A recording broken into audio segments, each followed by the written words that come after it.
जिसका डर था अब वही होना शुरू हो गया। मोदी और योगी पर अब तक का सबसे बड़ा लगाम सुप्रीम कोर्ट के जरिए लगा दिया गया है।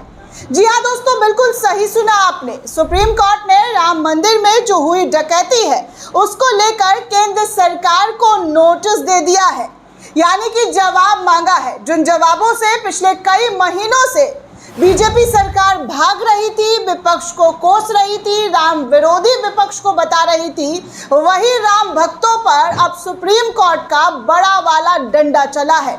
सुप्रीम कोर्ट ने बड़ा डंडा चलाकर ये बता दिया है कि राम मंदिर में जो डकैती हुई थी, जो महा घोटाला हुआ था, जो महापाप राम विरोधियों के जरिए किया गया था, अब उस पर एक्शन लेना एक एक करके शुरू कर दिया गया है।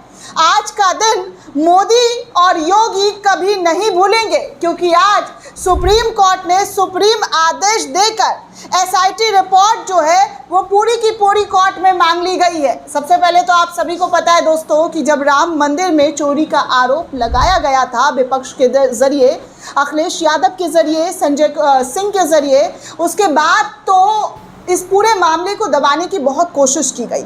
एसआईटी की टीम तो बिठा दी गई, लेकिन एसआईटी की टीम बिना किसी आरोपी को, बिना किसी पर एफआईआर दर्ज करके जांच शुरू कर रही थी। फिर धीरे धीरे करके ये मामला जब सामने आने लगा तो उसके बाद छोटे छोटे मछलियों पर नकेल कसा गया। अभी भी बड़ी मछलियां आज़ाद घूम रही है। सोचिए दोस्तों, मात्र एक साल में जो गरीब थे, जो महीने का 15,000 20,000 रुपए कमा रहे थे, 1-2 साल में वो करोड़पति बन गए। करोड़पति!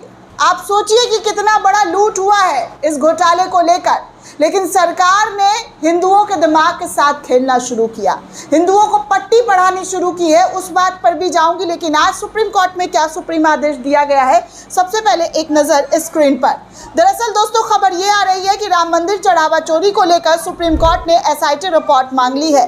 पूछा है कि जांच अधिकारी कौन कौन है। यूपी, केंद्र और ट्रस्ट को नोटिस और सीसीटीवी सुरक्षित रखने के भी निर्देश दे दिए हैं। यानी कि योगी और मोदी को एक साथ सुप्रीम कोर्ट ने डबल झटका दिया है। अयोध्या राम मंदिर चढ़ावा चोरी मामले में सुप्रीम कोर्ट ने आज यूपी और केंद्र सरकार को श्री राम जन्मभूमि तीर्थ क्षेत्र ट्रस्ट को नोटिस जारी करते हुए यूपी सरकार की तरफ से बनाई गई स्पेशल इन्वेस्टिगेशन टीम से अब तक जांच रिपोर्ट की स्टेट रिपोर्ट मांगी है। जी हाँ, जो भी एसआईटी के जरिए जांच रिपोर्ट में सामने आया है, एसआईटी की टीम की जो भी रिपोर्ट तैयार की गई है, वो सब कुछ अब सुप्रीम कोर्ट के अंदर देना पड़ेगा। रिपोर्ट में जांच अधिकारी के बारे में भी जानकारी दी जाएगी कि कौन कौन से लोग इस रिपोर्ट को तैयार कर रहे थे। कोर्ट ने मामले से जुड़े हुए सीसीटीवी सुरक्षित रखने का भी निर्देश जो है वो दिया है। सरकार की तरफ से पेश हुए सॉलिसिटर जनरल तुषार मेहता ने कहा है कि स्टेट्स रिपोर्ट सील बंद लिफाफे में पेश की जाएगी। इस पर कोर्ट ने साफ किया है कि रिपोर्ट में एसआईटी के गठन और उसकी संरचना की भी पूरी जानकारी होनी चाहिए। कोर्ट ने अगली सुनवाई 20 जुलाई को मुकर्रर की है, यानी कि अब इस पूरे मामले पर 20 जुलाई को सुनवाई होगी। दोस्तों, आज जो 13 जुलाई है, आज से ठीक 7 दिन बाद फिर से इस मामले पर सुनवाई होने वाली है। चीफ जस्टिस की सूर्यकांत की जो बेंच है उसमें 4 अलग अलग याचिकाओं पर सुनवाई की जा रही थी। याचिका में जांच सीबीआई को सौंपने के अलावा मंदिर में दान के प्रबंधन से जुड़े अलग अलग विषयों की समीक्षा के लिए एक एक्सपर्ट कमेटी की भी मांग की गई है। वहीं अयोध्या पुलिस मामले की गिरफ्तारी में 8 आरोपियों का वीडियो कॉन्फ्रेंसिंग के जरिए कोर्ट में पेशगी की गई है। इनकी रिमांड आज खत्म हो रही थी। इस दौरान मंदिर में पुलिस इस दौरान पुलिस मंदिर ट्रस्ट के महासचिव चंपत राय के करीबी रामशंकर यादव उर्फ टिन्नू और चढ़ावा गिनती के प्रभारी रहे सुभाष श्रीवास्तव की 7 दिन की रिमांड और मांगी गई है। इसके पहले पुलिस ने आरोपी अविनाश, अनुकल्प, लवकुश और करुणेश को रिमांड पर लेकर पूछताछ की थी। चढ़ावा चोरी के आरोपियों को फैजाबाद में अलग अलग बैराक में भी रखा गया है, किसी को एक साथ नहीं रखा गया। ऐसी रिपोर्ट में सामने आ रही है, जानकारी में सामने आ रही है। खबरों की अगर मैं बात करूं भास्कर की, तो कुछ ऐसी ही जानकारी दी गई है। वहीं सुप्रीम कोर्ट ने कहा है कि बताया गया है कि एसआईटी का गठन किया गया है, इसलिए यूपी सरकार की तरफ से गठित एसआईटी का स्टेट रिपोर्ट जमा करने का निर्देश देता हूं। आगे विचार के लिए इस मामले को अलग से सोमवार को लिस्टेड किया जाएगा। सॉलिसिटर जनरल ने कहा है कि हम इसे सीलबंद लिफाफे में पेश करेंगे। इस पर कोर्ट ने कहा है कि स्टेट रिपोर्ट में एसआईटी के गठन की पूरी जानकारी होनी चाहिए। याचिकाकर्ताओं ने एक वकील से कहा है कि स्टेट रिपोर्ट याचिकाकर्ताओं को दी जा सकती है। इस पर सीजीआई ने कहा कि हम बाद में देखेंगे जांच चल रही है या नहीं। सुप्रीम कोर्ट ने सुनवाई शुरू होते ही याचिकाकर्ता के वकील से कहा है कि एसआईटी बनाई गई है, कुछ घटनाक्रम हुए हैं और सीसीटीवी फुटेज वगैरह को भी नष्ट जो है वो किया जा सकता है, लेकिन इन फुटेज को आपको सामने रखना होगा। इस पर सीजीआई सूर्यकांत ने कहा कि हम अपनी ऊर्जा बचाकर रखें, आपको बाहर से इसकी ज़रूरत पड़ेगी। केंद्र सरकार की तरफ से पेश हुए सॉलिसिटर जनरल तुषार मेहता ने कहा कि हम राज्य की ओर से पेश हो रहे हैं, नोटिस की शायद ज़रूरत ना हो या फिर इससे ज़्यादा अधिकारियों तक ही सीमित रखा जा सकता है। तो ये सारी चीज़ें दोस्तों इस वक्त सुप्रीम कोर्ट में दलीलों के साथ सुनवाई हुई और इन सुनवाई के बाद जो है सुप्रीम कोर्ट ने साफ तौर पर केंद्र सरकार और योगी सरकार को सीधे तौर पर नोटिस जारी कर दिया है। सारी चीज़ें की मांग कर दी गई। इस मामले में सुनवाई जो है अब अगले सोमवार यानी कि इसी रोज़ अगले जो है सोमवार को होने वाली है इस पूरे मामले पर सुनवाई। अब आप सोचिए दोस्तों कि जिस चीज़ को बार बार बचने की और नकारने की कोशिश की जा रही थी, उस चीज़ पर अब खुलकर चीज़ें सामने आने लगी है। अब आपको बता दूं दोस्तों कि कैसे अयोध्या राम मंदिर के नाम पर हिंदुओं के दिमाग के साथ कैसे घपलाबाजी किया गया है। बाबरी मस्जिद को तोड़कर उसकी ज़मीन पर न्यायिक छल और राजकीय बल के सहारे राम मंदिर के चढ़ावा चोरी के मामले का मामला अब जो है राष्ट्रीय मसला बन गया है। इस एक मंदिर में हुए भ्रष्टाचार को संपूर्ण हिंदू समाज की आस्था के साथ धोखे के रूप में देखा जा रहा है। इस धोखे पर होने वाले शोर शराबे में कोई ये नहीं कह रहा है कि मंदिर का निर्माण खुद धार्मिकता और आस्था के साथ खिलवाड़ था। इस मंदिर को कभी भी सत्य की मर्यादा के लिए याद नहीं किया जाएगा। इसके पीछे असत्य, अपराध और हिंसा का एक पूरा सिलसिला है। ये मंदिर हिंदुओं के दिल और दिमाग के साथ किए गए सबसे बड़े घपले का परिणाम है और प्रतीक भी। इस पर हम आपको बताते हैं कि हुआ क्या।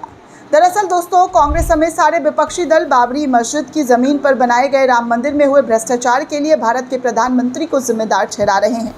उनके साथ भारतीय जनता पार्टी के पितृत्व संगठन राष्ट्रीय स्वयंसेवा संघ को भी जवाब तलब किया जा रहा है। तो वहीं दूसरी तरफ भाजपा आरएसएस को और उनका प्रचारक मीडिया इसे चढ़ावे के इंतज़ाम में लगे लोगों तक सीमित करना चाहता है। बात बात में बोलने वाले प्रधानमंत्री अब खामोश हैं। बात बात पर विपक्ष को कोसने वाले प्रधानमंत्री खामोश हैं।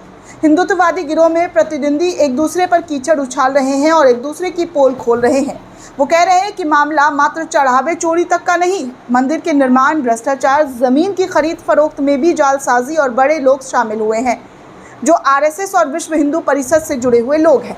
आरएसएस के सुशील और स्वच्छ जीवन आचरण का भरम टूट चुका है क्योंकि मंदिर के संचालक की प्रमुख भूमिका उसके लोगों की है और उससे पहले मंदिर आंदोलन के समय इकट्ठा किए गए चंदा की घपले की बात भी की जा रही है।